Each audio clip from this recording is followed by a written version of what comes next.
Hola a todos y a todas, bienvenidos a este nuevo programa de la Radiotelevisión de Alhaurín el Grande, Los invitados al jardín, que por supuesto toma su nombre del libro homónimo de Antonio Gala.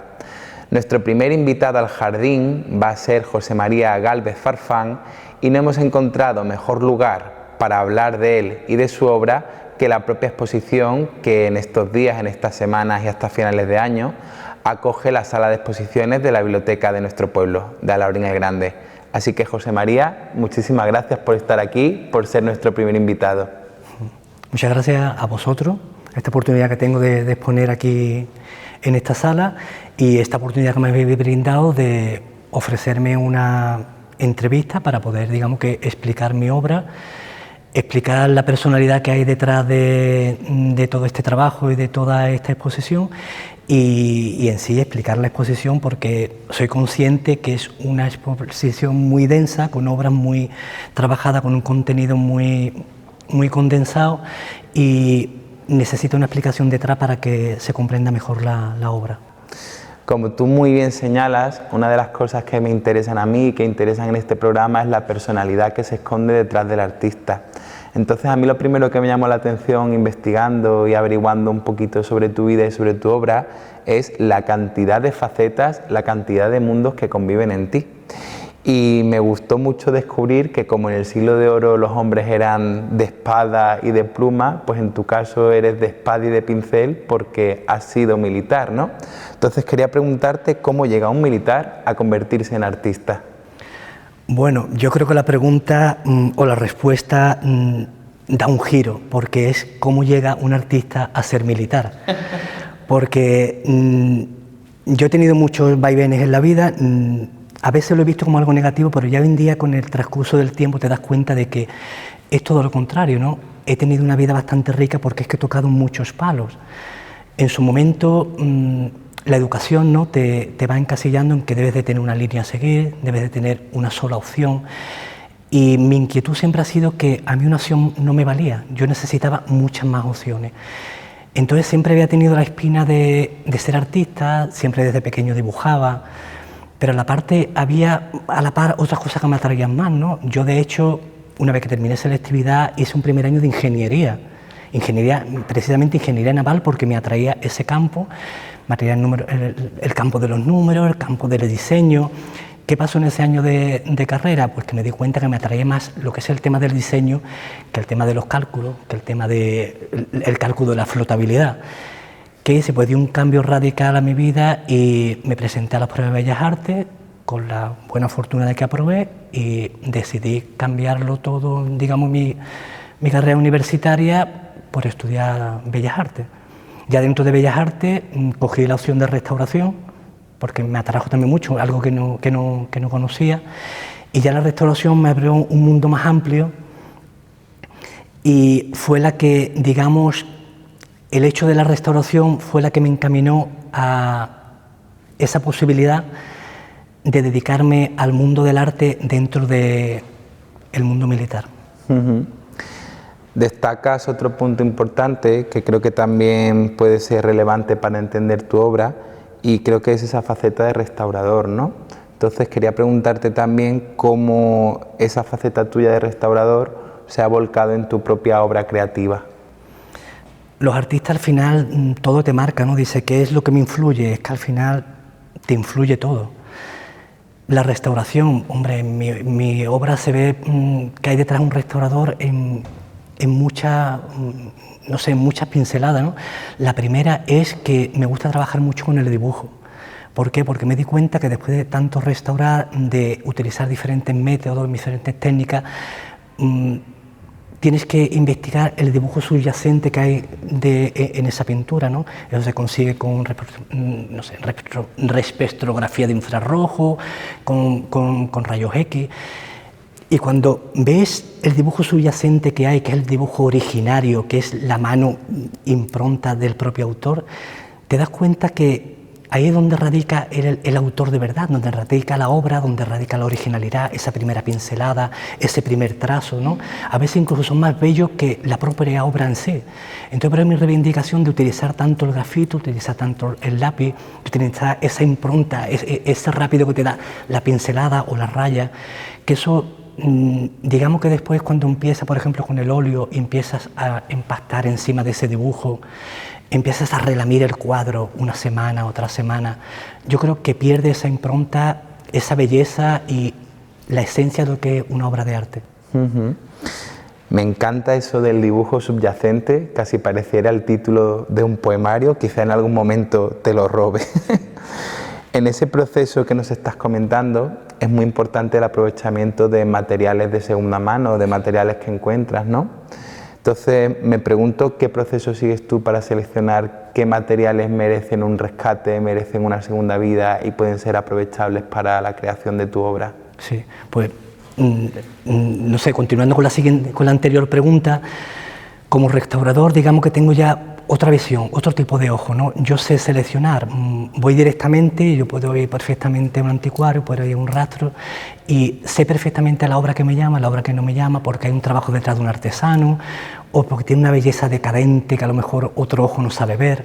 Entonces, digamos que selecciono ese tipo de pieza y muchas veces es muy importante porque ese tipo de pieza, ese tipo de marco, ese tipo de lienzo que sé perfectamente que lo puedo recuperar, es el que me lleva a la propia obra. Para mí los marcos son muy importantes porque los marcos definen, ¿no? Siempre, en el ámbito de los museos que me he movido, el tema del marco siempre ha sido algo de una segunda categoría. Primero nos centramos en el lienzo, nos centramos en la obra en sí, y el marco, incluso se podía descartar un marco y poner otro marco nuevo. Yo he sabido aprender, he sabido apreciar la belleza y el trabajo que hay en un marco y cómo ese marco compone también la propia obra, la realza o le da más categoría, digamos que es un conjunto. Entonces para mí el marco es súper importante para una obra. Hoy en día en la pintura contemporánea o en el arte contemporáneo el tema del marco y eso como que se está perdiendo. No sé si nos estamos centrando más en la propia obra, porque a lo mejor no necesitamos límite, ¿no? Que también, digamos que el marco también es una manera de encorsetar, que todo va con la sociedad, ¿no? Pero no sé, es una práctica, es una profesión que se está perdiendo, pero tiene un sentido y una cualidad que al final va a pasar como todo está pasando, ¿no? Todas las profesiones estas que caen en desuso, después se recuperan como artículos de lujo. Estoy totalmente de acuerdo contigo, el trabajo de marquetería es muy hermoso. Y no sé, si lo extrapolo a mi campo, pues yo pienso que al igual que la cubierta forma parte de un libro y te dice cosas sobre el libro, el marco también forma parte de la obra, aunque sea un elemento, diría yo, paratextual en tanto que está alrededor. Me parece que hay otra clave importante para entender tu obra, para asistir a esta exposición, y es la filosofía. Hemos visto que hay autoras que están muy presentes como María Zambrano, con frases textuales incluso de ella. También está presente el pensamiento de Nietzsche. Entonces quería preguntarte cómo ha influido la filosofía tanto en tu vida como en tu obra y en concreto, por supuesto, en esta exposición que encontramos, Antifrágil. A la par no, en realidad forma parte de uno mismo, ¿no? Yo he sido un lector consumado desde siempre, ¿no? Me ha traído muchísimo la lectura, no sé si me ha traído porque soy una persona solitaria o la lectura me ha hecho una persona solitaria, no sé cuál es el pescadillo que se muerde la cola o que siga, digamos que es un conjunto, ¿no? ¿Cómo llegué a la lectura de la filosofía? Después de leer tantísimo, de leer historias que a lo mejor me atraían o que no me atraían, o de leer autoayuda, ¿no? Que tú dices, necesito autoayuda, cuando en realidad la ayuda siempre ha sido de algo externo, ¿no? Es imposible que tú te puedas ayudar a ti mismo, ¿no? Entonces me di cuenta que todo estaba filtrado por un personaje, por un autor, entonces yo necesitaba ir a lo original. ¿Me explico? ¿A dónde ese autor que me está dando estos conocimientos, de dónde se ha nutrido, ¿no? Y me di cuenta que se nutría de la filosofía, ¿no? Ya empezamos con Séneca, Nietzsche retoma Séneca, entonces esto digamos que es una retroalimentación de unos a otros y yo llegó un punto de mi vida en que necesitaba ir al origen. Entonces el origen me llevó a Séneca, me leí toda la obra de Séneca. Séneca encontré por ahí un estudio, un tratado, un trabajo de María Zambrano que hablaba sobre Séneca y me hizo comprenderlo, y en ese momento me enamoré del trabajo de María Zambrano. Entonces digamos que me abrió un abanico de posibilidades, un abanico de pensamiento, desde esa belleza que tiene María Zambrano de explicar su obra, porque es andaluza, no nos damos cuenta, tenemos un lenguaje que es diferente al que te pueda explicar, por ejemplo, una filosofía hindú, que puede estar tan de moda, o una filosofía china, sí. Al final todos estamos diciendo lo mismo, pero yo necesito el lenguaje, necesito la calidez del andaluz, la manera de expresarse, el gesto de mover las manos. Y a mí eso me la da María Zambrano. Es una autora, es una malagueña, entonces quiere que no te toca el corazoncito, y utiliza palabras tan de la calle, utiliza palabras tan del pueblo, que te cautiva. Entonces me enamoré de una manera de María Zambrano, y María Zambrano me llevó también a Nietzsche. Yo siempre me ha llevado un autor, siempre me ha llevado a otro, porque trabaja en su propia obra. Y cuando descubrí a Nietzsche me identifiqué tanto como hombre, tanto esa manera, esa necesidad de conocimiento sobre el ser humano, que es lo que yo iba buscando. Quiero conocer a de enfrente, pero no para conocer a de enfrente, sino para conocerme a mí mismo, ¿no? Y digamos que eso es un reflejo de toda mi obra, de todo lo que explico aquí, porque en esa búsqueda constante del propio ser humano, me he encontrado a mí mismo, me he aceptado y he tenido el valor, porque hay que tener valor, de poder reflejarlo en esta obra, ¿no? Y desnudarme de esa manera, de decir, yo soy esto gracias a estos personajes que tengo detrás, porque en realidad hoy en día al final no eres tú mismo, no puedes decir soy original, es imposible. ¿Me explico? Ya María Zambrano viene de Nietzsche y Nietzsche viene de Séneca y Séneca vendrá de Epicteto, y cada uno vamos, digamos que acumulando el conocimiento de uno encima de otro, filtrándolo por nuestro propio ego, que a veces estorba y a veces enriquece, ¿no? Y eso es lo que he hecho yo aquí en esta obra, ¿no? Me he basado en la obra de ellos y he dado mi propia opinión de cómo esto ha influido en mí.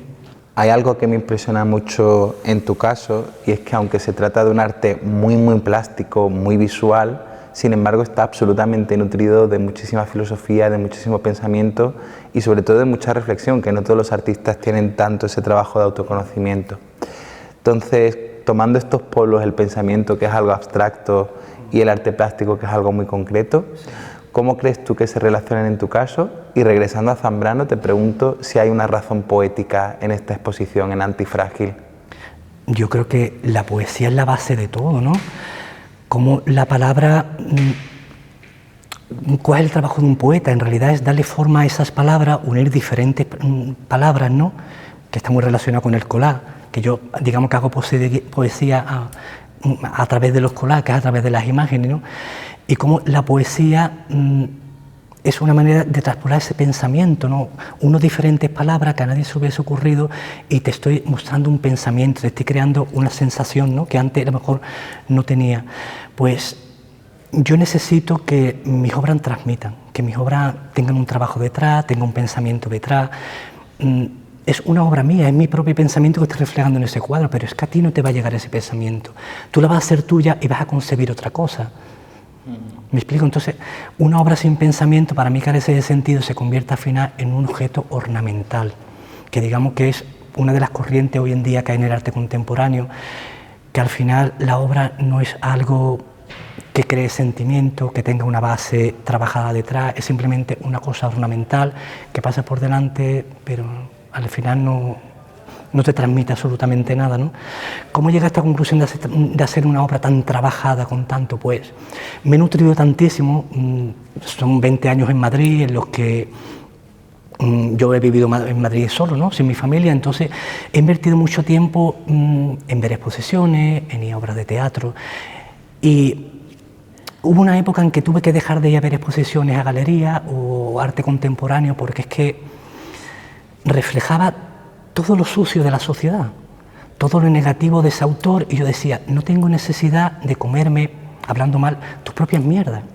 ¿Me explico? Todo lo contrario, el arte tiene que ser todo lo contrario, me tienes que dar todo lo bueno que tú tienes para que yo lo haga mío, no darme toda tu mierda, ¿me explico?, para que yo la suma a la mía. Entonces me di cuenta que el arte era algo oscuro, era algo que no te llevaba a nada positivo ni enriquecedor, y dije, tengo que hacer algo totalmente contrario a lo que estoy viendo o lo que me están mostrando. Entonces por eso hago una obra con unos colores totalmente vibrantes, ¿no? Aunque el mensaje sea en algunos momentos incluso un poquito crudo, ¿no? Entonces digamos que es ¿Cómo surge mi arte, digamos? En contraposición a algo y para conseguir algo de que te remueva algo dentro. Pero no algo negativo, sino todo lo contrario, algo positivo. Tú afirmas en tu statement que buena parte de tu tiempo en lo referente a la creación lo has invertido en la búsqueda de un nuevo lenguaje, algo tan difícil tanto en la literatura como en el cine como en el arte. Y quería preguntarte, lo primero, si has logrado encontrar ese nuevo lenguaje y en caso de que sí, ¿qué características definen ese nuevo lenguaje tuyo? Pues sí, como he hablado anteriormente, siempre estoy buscando una manera de expresarme. Me di cuenta durante toda la carrera de Bellas Artes, te enseña diferentes técnicas, uno como artista siempre va buscando la perfección técnica, ¿no? Tengo que ser mejor consiguiendo parecerme lo más a la realidad, ¿no? Te das cuenta que una vez que consigues esa técnica, la técnica no es todo, la técnica está vacía, necesitas algo que expresar, algo que decir, ¿no? ¿Cómo conseguí ese nuevo lenguaje? Pues fue una exposición que vi en Madrid de Sean McAuley, que para mí es uno de los mejores autores de collage, y me di cuenta que ese hombre transformaba la realidad de una manera simplemente uniendo dos imágenes. Eso por un lado fue un impacto visual y dije, me está diciendo algo, ¿no? Yo quiero llegar a ese nivel, a poder decir algo con mi obra. Y por otro lado, también conocí a Joan Brossa, no sé si conoce a Joan Brossa, que fue no sé si es periodista o comunicador o algo, de los años 50, un catalán, que se dedicó, aparte, a la par de que era periodista o era, no sé, o comunicador, no sé muy bien qué era, se dedicaba a hacer poesía visual. Trabajaba con palabras y con objetos y al final hizo una carrera brillante como artista plástico simplemente por ese camino, ¿no? De expresar con su obra. Por eso yo necesito un lenguaje diferente, ¿no? Una manera de comunicar, y yo creo que lo comunico con estos cuadros a la hora de incluir pintura, de incluir texto, de incluir imágenes, que sea un impacto visual y que te diga, ¿por qué? ¿Por qué hay esta combinación? ¿No? Voy a analizarlo un poco y voy a sacar mi propia conclusión. Es verdad que eso es sin duda un marcador diferencial de tu obra. Por desgracia, muchos artistas plásticos actuales pues carecen totalmente de discurso y en consecuencia sus obras carecen de mensaje, ¿no? Parece ser que se vuelve a lo que había en las vanguardias del arte por el arte y, como diría Ortega y Gasset, pues un arte deshumanizado, ¿no? Has hablado por encima de técnicas como el collage o técnicas como el grafito, ¿no? Quería preguntarte cuáles son para ti las técnicas predilectas a la hora de crear, cuáles son las que más te interesan y las que más explotas en tu desarrollo. Sí, he tenido diferentes fases, ¿no? La primera fue el collage, que fue, digamos, que el que me abrió el abanico a esta manera de desarrollarme. Y lo bueno que tiene el collage es la frescura. Coges una revista y dices, me atrae esta imagen y esta imagen, y con esto hago una composición. Pero es algo fresco, algo innato, una cosa impronta, ¿no?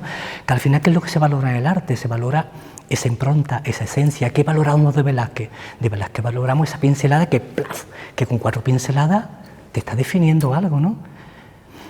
Entonces, digamos que esa impronta yo lo encuentro en el lápiz. Porque te hago una definición y con 4 trazos te hago un dibujo y ahí eso ya queda reflejado. A mí algo que me ha cohibido mucho siempre a la hora de pintar es el tema de boceto, que he trabajado mucho como restaurador, porque a la hora de restaurar una obra y te encuentras que el dibujo subyacente es totalmente diferente a lo que te encuentras en la primera capa, dices, aquí algo ha pasado, ¿no? Recuperas, investigas, te encuentras los bocetos del autor y te dan cuenta que los bocetos son bellísimos, que no tienen nada que ver con la obra y que en los bocetos está la impronta, está el alma de ese autor. Después en el original, ¿no? Que es el que vemos en los museos y en todo, se ha perdido algo de alma. A lo mejor el espectador normal no se da cuenta, pero uno ya como restaurador que tiene una malformación profesional ve esa impronta que se ha perdido en la obra original y los bocetos son, como te he dicho antes, es el alma del artista. Pasa esto, por ejemplo, con los bocetos de Leonardo da Vinci, que el invento en sí, la concreción es preciosa, pero si te vas al boceto, al dibujo, a todo el pensamiento, a las anotaciones de Leonardo, te impresionas y últimamente se están exponiendo esas cosas en Italia y la verdad que es un material sin duda muy interesante. Bien, Yo no tenía pensado hablar tanto de las relaciones entre el arte y la poesía, pero la verdad es que está surgiendo de manera muy natural. Tú has hablado antes de la poesía concreta, pero has dicho algo que me ha impresionado muchísimo más, que es que tú entiendes el collage, ¿no?, a partir de esa exposición que comentabas, como la unión de dos imágenes que crean una cosa nueva y que probablemente uno no esperaba que eso pudiese juntarse, ¿no? Pues eso es justo la definición que Federico García Lorca dio de la poesía. Lorca decía que la poesía era cuando dos palabras que uno nunca pensó que pudieran ir juntas, se juntaban, ¿no? Entonces creo que en ese sentido pues hay mucho de artista poeta también dentro de tu obra. Bien, ¿cómo convive el colorido, lo alegre y lo divertido de tu obra con la crudeza del mensaje? Si miramos cualquiera de los cuadros que tenemos por aquí, hay naranjas chillones, rosas chillones, verdes que son muy del color de la naturaleza, y sin embargo el mensaje en muchos casos es muy colorido, ¿no? O sea, es muy crudo, perdón. Pienso, por ejemplo, incluso en ese atlas sujetando el cubo de Rubik. El cubo de Rubik es puro color y, sin embargo, según me comentabas antes, el mensaje es fulminante. Un mensaje totalmente negativo. Retomamos el pensamiento. ¿Cómo funciona el ser humano? El ser humano necesita una imagen, ¿no? Tenemos ojos, somos totalmente visual. No hay mayor ejemplo que lo visual, ¿no? Por mucho que quieras describir, por mucho que quieras escribir, a un niño puedes educarlo con 1000 palabras, pero un solo ejemplo lo marca para siempre, ¿no? Entonces, ¿cuál es la manera de llegar al pensamiento humano? Con algo positivo, con algo alegre, con algo que te marque, con algo que te remueva, pero no algo negativo, porque ¿qué pasa con lo negativo? ¿Qué pasa con lo oscuro? Que la mente lo primero que hace es cerrarse. ¿Por qué? Porque se pone en modo de alerta. Entonces, yo no puedo darte un mensaje desde un visual negativo o desde un visual triste o apagado, no. Yo te lanzo un mensaje y entro por tu visual con colores alegres, con colores potenciadores, con colores que te remuevan, que te recuerden a tu infancia, porque es lo que más me gusta, los colores puros, los colores brillantes.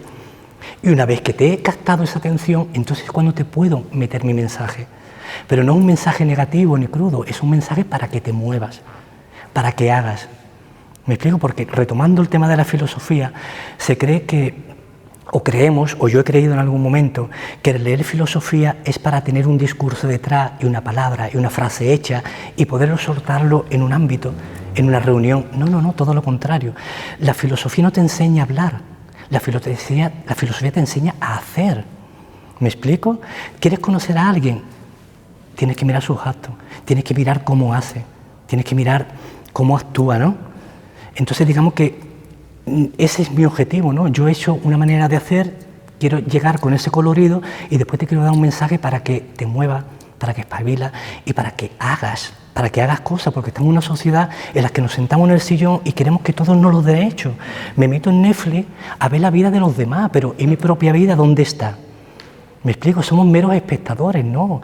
La vida no se vive siendo un espectador, se vive viviéndola y cometiendo errores y cayendo y empezando de nuevo, porque hay mucho miedo al fracaso, pero el fracaso es lo que te hace seguir avanzando, ¿no?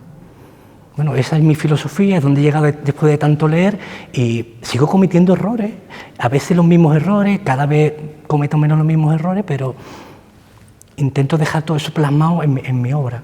Qué bonito este juego de prestidigitación que haces con el receptor de tu obra, porque muchas veces pensamos que solo la literatura tiene una retórica, pero está claro en tus palabras que tu obra tiene una retórica absoluta, que cada color está pensado, que cada trazo está pensado para que llegue el mensaje, ¿no?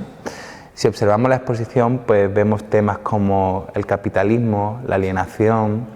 ¿Cuáles son los temas que a ti más te interesan? Es que me interesa todo. O que te han interesado para esta exposición en concreto, quizá, ¿no? Para esta exposición en concreto, como el que he dicho, me pasa la obra de Nietzsche y de María Zambrano. Son dos autores que hay que tener en cuenta que uno es de final del siglo XIX y otro es de principios del siglo XX, previos a una crisis, a 2 guerras mundiales.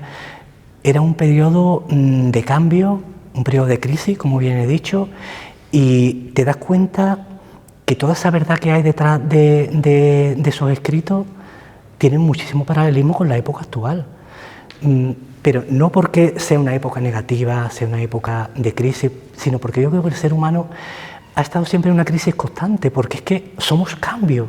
Entonces, antes de un cambio hay una crisis. Yo como persona tenía mi crisis para llegar a los 30 años, la tuve para llegar a los 40 y ahora la tengo para llegar a los 50. Entonces, es el ser humano en sí, es la sociedad en sí. No sé a dónde cogernos, es un conjunto de todo, ¿no? Pero la temática de María Zambrano y de Nietzsche son temáticas que están en la actualidad. Y Nietzsche y María Zambrano se cogieron de Séneca porque estaban en un momento de crisis y Séneca también vivió su propio momento de crisis. Entonces, seguimos en esa rueda, seguimos avanzando tecnológicamente, pero como seres humanos seguimos con las mismas necesidades. Leyendo tu portfolio, me ha gustado mucho el hecho de que hagas alusión a que siempre tiene que haber una historia detrás de la obra de arte. ¿Por qué me ha gustado? Pues me ha gustado porque yo pienso lo mismo como lector cuando leo un poemario. No me gusta una mera recolección de poemas que cada uno cuenta una historia distinta. Me gusta que haya una historia general que se vertebra en el libro. Entonces quería preguntarte por cuál es la historia que nos cuentan todas estas obras de Antifrágil y si quieres puedes contarnos también qué se oculta detrás de este título tan sugerente. Sí, pues la verdad que la exposición en sí todo es un pack, ¿no? No hay nada aislado, todo tiene su sentido, todo tiene su modo de estar y su modo de colocar. El título de Antifrágil, ¿por qué? Porque pienso que siempre se ha definido la figura de un artista como una persona débil, una persona frágil, una persona fácil de herir, ¿no? Pero creo que es todo lo contrario, ¿no? Digamos que es una de las profesiones en las que cada caída, ¿no?, te hace recomponerte y ser aún más fuerte, ¿no? Entonces, un artista no es una persona frágil, es todo lo contrario, una persona muy fuerte, una persona antifrágil, por eso le he dado ese nombre a la exposición. Y lo que quiero reivindicar con esta exposición es que detrás de esa fragilidad, de esa sensibilidad que hay de cada artista, hay una persona muy fuerte, hay un equilibrio, hay una manera de ser, de recomponerte de caída, ¿no? Porque una obra de arte al final es un compendio de muchas decisiones. Decide, esta pincelada va aquí, este color lo pongo aquí, y eso no lo hace una persona débil. Una persona que está tomando decisiones constantemente es una persona muy fuerte, una persona que tiene sus ideas muy claras y que tiene un objetivo de decir, voy por aquí, este es mi objetivo, ¿no? Y me puedo caer, pero yo sigo hacia adelante. Si te parece bien, con todas estas claves podríamos aterrizar todo este pensamiento en dos obras en concreto. Y así podemos hacer una invitación a nuestros espectadores para que visiten la exposición y se fijen en esas dos obras. He pensado que podríamos hablar, por ejemplo, de Te he dorado hermosamente, que a mí es una obra que me atrae por esa calavera que me recuerda a Shakespeare y que me recuerda a todos los tópicos literarios de la muerte. Entonces, si quieres, podemos comenzar hablando de Te he dorado hermosamente. Sí, pues Te he dorado hermosamente es una escultura poética, la he llamado así, ¿no? Digamos que me gusta, igual que con el collage, componer diferentes imágenes, pero son diferentes objetos, ¿no? En esta ocasión, ¿qué es lo que he hecho? Pues he colocado dentro de una urna de cristal una calavera totalmente dorada, ¿no?, sobre 3 libros y con una frase debajo que dice que te he dorado hermosamente, ¿no? Es una frase de Nietzsche en la que decía que el ser humano, su objetivo más importante es no dorarse exteriormente de cara a un público, de cara a una imagen dada dentro de una sociedad, ¿no?, sino que se tiene que dorar interiormente, ¿no? ¿Y cómo te doras interiormente? Pues te doras sobre la cultura, sobre el conocimiento, sobre la lectura de un libro, sobre una buena conversación. Entonces lo quiero representar dorando una calavera, ¿no?, porque la cultura te llega hasta los huesos, la cultura no es algo superfluo, es algo que se ve en cómo habla, en cómo te mueve. Es algo de lo que carece mucho esta sociedad porque más que en la cultura nos estamos fijando en el exterior, ¿no? Es una sociedad, yo creo, y ya hay estudios también con respecto a ello, que es una sociedad muy ególatra. Miramos mucho nuestro propio ego, ¿no?, y queremos dar una imagen de ese ego que tenemos, pero el ego es algo interior, es algo que se cultiva desde dentro. Entonces, con esto de Te he dorado hermosamente quiero representar un poco todo eso, y es un toque de atención, de decir que hay que prestar más atención a nuestro propio interior, más que estar pendiente a esa imagen, a esa foto exterior que queremos lanzar, no sé a qué, ni con qué objetivo, ni a qué mundo. Es sin duda una propuesta artística brillante y me parece que uno de sus grandes logros es que consigue revertir el símbolo de la calavera. Me cabe, sin embargo, todavía una pequeña cuestión, y es que la calavera tiene una etiqueta que cuelga de ella en la punta del cráneo, ¿no? Sí. ¿Qué quiere decirnos esa etiqueta? Pues la etiqueta, si te has dado cuenta, está al lado de un agujero con un chorreoncito de sangre, ¿no? Que lo he simulado con lacra. Quiero decir, o quiero representar esa manera que tiene esta sociedad un día de etiquetarlo todo, de etiquetarte como persona, ¿no? Te das cuenta hoy en día, tanto en Instagram, con todo el tema este que estamos hablando del algoritmo, que tanto se habla, ¿no? Y casi ninguno tenemos ni idea de qué va, en la que ya estamos siendo etiquetados como humanos. Entonces, digamos que una manera de etiquetarte, ¿no? O de tú autoetiquetarte tú mismo, decir yo soy esto o yo soy lo otro. No, no, no. Tú en realidad puedes ser muchas cosas, no tiene por qué ser una cosa nada más. Entonces es una manera de darte un tiro a ti mismo, de decir, me estoy etiquetando, me estoy encorsetando y me estoy construyendo una especie de parcelita en la que muchas veces me puedo encontrar cerrado o no sentirme lo libre que debería de ser para realizarme como persona, como ser humano. La siguiente obra por la que quiero preguntarte es Tus propios sueños, sí, que a priori por el título pues podría relacionarse también con otro tópico, con el Vita Somnium, y me llama mucho la atención de ella dos cosas. Lo primero, esa suerte de sacos que casi que me recuerdan a una trinchera, sí, y lo segundo, esas alas negras que podrían ser o no angelicales o podrían ser mortuorias. Entonces, si quieres hablarnos un poquito de Tus propios sueños. Sí. Pues Mi propio sueño es una instalación que concebí como un grito hacia la libertad, ¿no? Hacia desprenderte de las cosas que te van atando en la vida sin darte cuenta, ¿no? Es verdad que somos animales de sociedad, vivimos en sociedad, tenemos que cumplir unas normas, unos registros, ¿no? Que en realidad son adecuados, ¿no? Para que convivamos tanto diferentes de personalidades y de necesidades a la vez de una manera acorde. Entonces tu propio sueño lo que quiere representar es esa carga emocional, esa carga que nos autoimponemos nosotros mismos, ¿no? Lo represento con sacos de cemento pintados de oro, ¿no? Que a la primera te puede chocar decir, saco de cemento en oro, ¿no? Algo tan vulgar, algo que sirve para, no sé, para construir, ¿no? Esos sacos de cemento tienen sus propias inscripciones, ¿no? Uno de ellos tiene la opinión pública, cómo nos pesa la propia opinión pública, otro es miedo al fracaso, otro es tus propias quejas y excusas. Y lo pongo con sus alas negras porque ese propio peso, esa propia carga es la que te hace no volar, ¿no? La que hace que tus alas, que son las que te deberían de llevar a ese modo de libertad, se están convirtiendo en negras porque tú mismo no estás dejando de volar tu propio ser, ¿no? ¿Y cómo termina esa ala? Pues lo represento con una corona fúnebre, una corona que lleva una inscripción a la que le he dado la vuelta, ¿no? No es cuando mueras tu familia no te olvidará, sino todo lo contrario, ¿no? Tus propios sueños son los que no se olvidarán de ti, porque hasta el último momento o hasta el último respiro vas a decir, no hice aquello o no seguí mis propios sueños. Entonces quiero dar un toque de atención, de decir, descárgate de toda esa carga que tienes detrás. Es una carga que no te lleva absolutamente a nada y lo que te hace es impedirte que puedas ser tú mismo, que puedas conseguir tu sueño y que puedas realizarte como persona. Esta combinación entre lo visual y lo escrito me recuerda muchísimo a los emblemas del siglo de oro, a los que hacía por ejemplo Andrea Alciato, porque creo que al final consigues estructurar un pensamiento muy abstracto, nuestros miedos, nuestros sentimientos, y dotarlos también al mismo tiempo de palabra. Entonces me parece muy interesante que hayas conseguido rescatar ese género que estaba un poquito olvidado. Mi última pregunta, José María, va hacia el mercado del arte y hacia el arte contemporáneo.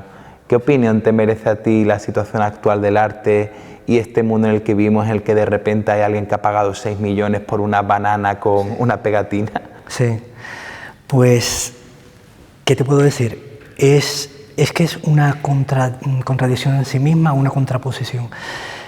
El arte contemporáneo está viviendo una época de total libertad. Aquí ya no hay encorsetamiento, ya no hay nada. Ya Vargas Llosa dijo en un momento que el arte de hoy en día es el arte en que todo vale. Yo lo veo muy bien porque es un acto de libertad brutal, todo vale, pero todo vale siguiendo una serie de premisas, ¿no? Deberíamos tener en cuenta que el arte debe de transmitir un sentimiento, debe de transmitir una emoción en el espectador, ¿no? y que ese espectador además lo haga suyo. ¿Qué está pasando con el arte actual? Que cuando todo vale ya no hay criterio, ya no hay una medida, ahora mismo no hay medidas para nada. Entonces, ¿quién pone esas medidas? Pues las medidas en el arte actual las está poniendo el dinero.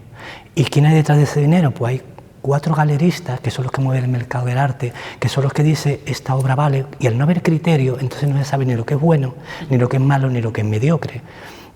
Entonces ese baremo o ese valor a esa obra se la está dando el mundo económico, el mundo de estos galeristas, el mundo de la imagen, de lo que mueve más visualmente, pero no hay esa mínima esencia de lo que es el arte, de lo que es mover un sentimiento, porque a mí, por mucha literatura que le eche a un plátano colgado con un cero en la pared, me pueden mover mucho, pero ya eso me lo movió Marcel Duchamp con el dadaísmo, cuando colocó un bate con su firma y dijo que eso era arte. Eso ya está superado. No vamos a superar cosas que ya estaban superadas. Entonces, ¿qué te digo sobre arte contemporáneo? Que todo vale, que no es la medida. Esto hoy en día, si viniese un galerista y dijese tú vales, porque hoy en día el arte contemporáneo se está convirtiendo en que una persona de renombre, una autoridad, te señale con un dedo y diga tú eres, sin ningún criterio y sin nada. Mira, yo por ejemplo, un dato curioso, yo soy de la misma promoción que Javier Calleja. ¿Sabéis quién es Javier Calleja? Es un pintor súper reconocido, súper valorado ahora mismo, malagueño. Javier Calleja empezó haciendo cómic. Los 2 cursos, primero y segundo que coincidimos en Bellas Artes, Javier Calleja era el que hacía los cómics. Javier Calleja ha tenido una proyección y una evolución y un arte que me encanta, porque hay mucha filosofía también detrás de Javier Calleja, aunque te dé una imagen muy naif, muy infantil. Pues Javier Calleja vio su oportunidad porque hubo alguien que lo señaló con un dedo, ¿me explico? Y ha evolucionado su obra y va hacia arriba. Entonces, ¿dónde está el criterio? Pues no hay criterio. El cómic es arte, el graffiti es arte, todo es arte hoy en día. Es la libertad, pero es la libertad en la que hoy, poco a poco, el tiempo ya irá como cribando y dejar lo bueno en un sitio, lo malo en otro, y al final lo bueno que son, pues son lo que despierte sentimientos y lo que remueva algo en el espectador. Porque si hay algo muy claro hoy en día es que el espectador sí tiene ya una posición dentro del arte. En otro siglo el mero espectador era el rey de turno, era el arte aristócrata, ¿no? Que quería dejar su imagen, porque al final el arte siempre ha sido publicidad de una manera o de otra, ¿no?